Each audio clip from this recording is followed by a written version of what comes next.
एक बार की बात है, एक शांतिपूर्ण गांव में राघव नाम का एक मेहनती किसान रहता था। उसके पास गेहूं का एक विशाल खेत था और महीनों की कड़ी मेहनत के बाद फसलें आखिरकार कटाई के लिए तैयार हो गईं। एक दिन जब वह अपने खेत में टहल रहा था, उसने देखा कि एक छोटी सी गौरैया गेहूं के सुनहरे डंठलों के बीच घोंसला बना रही है। पक्षी ने जल्द ही 2 अंडे दिए और कुछ दिनों के बाद उसमें से छोटे गौरैया के बच्चे निकले।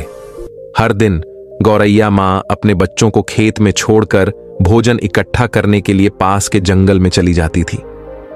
एक दोपहर जब राघव फिर से अपने खेत से गुजर रहा था, उसने सोचा, फसल पक गई है, कटाई का समय हो गया है। वह मन ही मन बुदबुदाया, मैं कल अपने दोस्तों को फोन करूंगा और उनसे फसल में मेरी मदद करने के लिए कहूंगा। गौरैया के बच्चों ने यह सुना और चिंतित हो गए। जब उनकी मां लौटी तो वे उत्सुकता से बोले, मां, हम डरे हुए हैं। किसान ने कहा कि वह कल फसल काटने के लिए अपने दोस्तों को लाएगा। हमारा क्या होगा? गौरैया मां मुस्कुराई और उन्हें आश्वस्त किया, चिंता मत करो छोटे बच्चों, अगर वह अपने दोस्तों की प्रतीक्षा कर रहा है तो कल फसल नहीं होगी। चूजे भ्रमित थे, लेकिन उन्होंने अपनी मां की बातों पर भरोसा किया। अगले दिन आया और चला गया, लेकिन फसल काटने के लिए कोई नहीं आया। चूजे, हालांकि अभी भी घबराए हुए थे, उन्हें थोड़ी राहत महसूस हुई। कुछ दिनों बाद किसान खेत पर लौट आया। मेरे दोस्त बहुत व्यस्त हैं, वह बड़बड़ाया।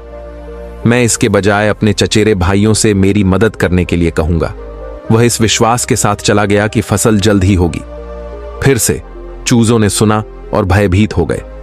जब वे वापस लौटी तो उन्होंने अपनी मां से कहा, मां, किसान ने कहा है कि वह इस बार अपने चचेरे भाइयों को बुला रहा है, क्या वे आएंगे? गौरैया मां धीरे से बोली, अगर किसान अपने चचेरे भाइयों पर भरोसा कर रहा है तो आपको चिंता करने की जरूरत नहीं है, वे दिखाई नहीं देंगे। एक बार फिर चूजे हैरान हुए, लेकिन उन्होंने अपनी मां की बुद्धिमत्ता पर सवाल नहीं उठाया। निश्चित रूप से किसान के चचेरे भाई कभी नहीं आए और फसलें बिना काटे ही रह गईं। कई दिनों के बाद राघव निराश होकर अपने खेत में वापस आया। उसने हवा में लहलहाती पकी फसलों को देखा और गहरी आह भरी, कोई मेरी मदद के लिए नहीं आ रहा है, कल मुझे यह काम खुद ही करना होगा। वह कार्य स्वयं पूरा करने का निश्चय करके चला गया। उस शाम जब गौरैया मां वापस आई तो उसके बच्चे फिर डर से कांप रहे थे। मां, किसान कल खुद फसल काटने आ रहा है, हमें क्या करना चाहिए? इस बार गौरैया मां गंभीर हो गई। हमें तुरंत चले जाना चाहिए, उसने कहा। जब कोई दूसरों के बजाय खुद पर भरोसा करने का फैसला करता है तो वह कार्य को पूरा करना सुनिश्चित करता है। युवा पक्षी, जो अब मजबूत हो गए थे, अपने पंख फड़फड़ाए और अपनी मां के मार्गदर्शन में पास के जंगल में सुरक्षित स्थान की ओर उड़ गए। अगले दिन, जैसा कि गौरैया मां ने अनुमान लगाया था, किसान हाथ में हंसिया लेकर खेत में पहुंचा और अपने आप गेहूं काटने लगा। कहानी हमें सिखाती है कि दूसरों की मदद की प्रतीक्षा करने से हमारी प्रगति में देरी हो सकती है, लेकिन एक बार जब हम जिम्मेदारी अपने हाथों में ले लेते हैं तो हम अपने लक्ष्यों को प्राप्त कर सकते हैं।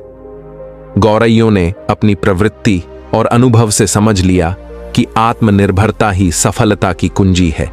इसी तरह राघव को दूसरों पर अपनी प्रारंभिक निर्भरता के बावजूद अंततः एहसास हुआ कि एकमात्र व्यक्ति जिस पर वह वास्तव में भरोसा कर सकता है वह स्वयं है।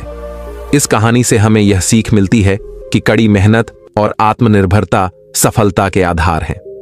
दूसरों पर भरोसा करना शुरू में आसान लग सकता है, लेकिन इससे अक्सर निराशा होती है। जब हम मामलों को अपने हाथों में लेते हैं तभी हम अपने लक्ष्यों को प्राप्त करने के करीब पहुंचते हैं। राघव की कहानी याद दिलाती है कि सच्ची प्रगति भीतर से आती है।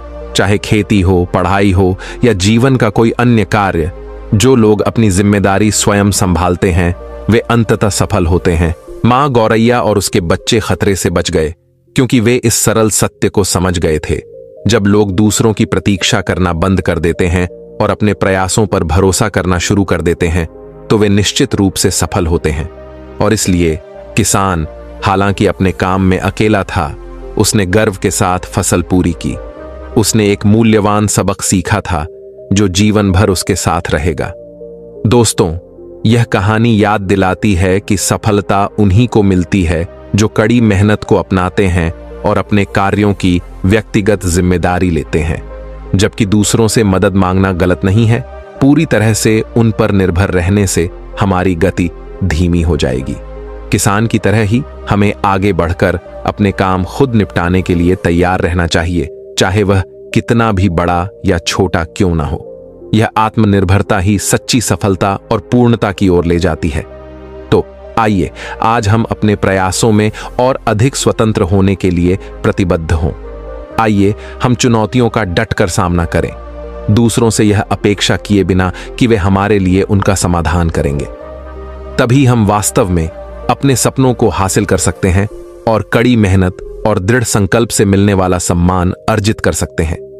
याद रखें, सफलता का मार्ग हमारे अपने हाथों से प्रशस्त होता है और आत्मनिर्भरता का प्रतिफल दूसरों द्वारा सुझाए गए किसी भी शॉर्टकट से कहीं अधिक बड़ी होता है।